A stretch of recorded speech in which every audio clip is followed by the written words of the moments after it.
Alors, la deuxième édition du Salon international du sport et des loisirs aura lieu du 28 septembre au 1er octobre.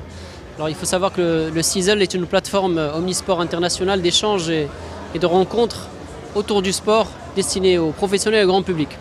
Donc 2 jours seront destinés aux professionnels durant lesquels ils ont l'occasion de venir se rencontrer, échanger, faire du business, faire des débats autour de questions qui sont liées au sport.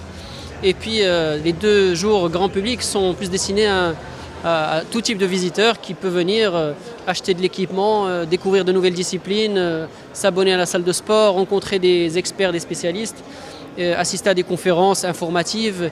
Et puis bien évidemment, il y a 10 000 mètres carrés d'animation destinés au grand public sur lesquels ils peuvent essayer de nouvelles disciplines, découvrir de nouvelles technologies, etc.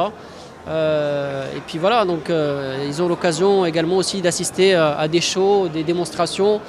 Mais il n'y a pas que ça, ils peuvent aussi participer à des tournois, s'initier.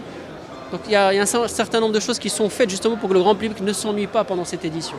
Alors il y a 2 grandes nouveautés cette année, c'est que vous avez une course de 10 km qui sont les foulées d'Enfa, dont le départ se fera le 1er octobre à partir du salon et c'est une sorte de virée à travers Casa sur 10 km, donc une invitation à tous les Casablancais pour venir courir entre amis, entre familles, entre collègues.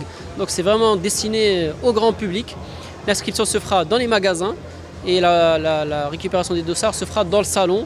Et puis autre grande nouveauté, vous avez un certain nombre d'animations dans l'espace animation du salon qui n'ont jamais été présentées au Maroc, notamment une première en Afrique, c'est le simulateur de chute libre qu'on ramène pour la première fois en Afrique et qui sera une grande attraction pour le grand public. Et puis d'autres simulateurs qu'on ramène, notamment le simulateur de voltige en 3D, simulateur de golf, les simulateurs de F1, etc. Donc nous sommes très orientés sur les nouvelles technologies. Et ce qui est une nouveauté, ce qu'on n'avait pas l'année dernière.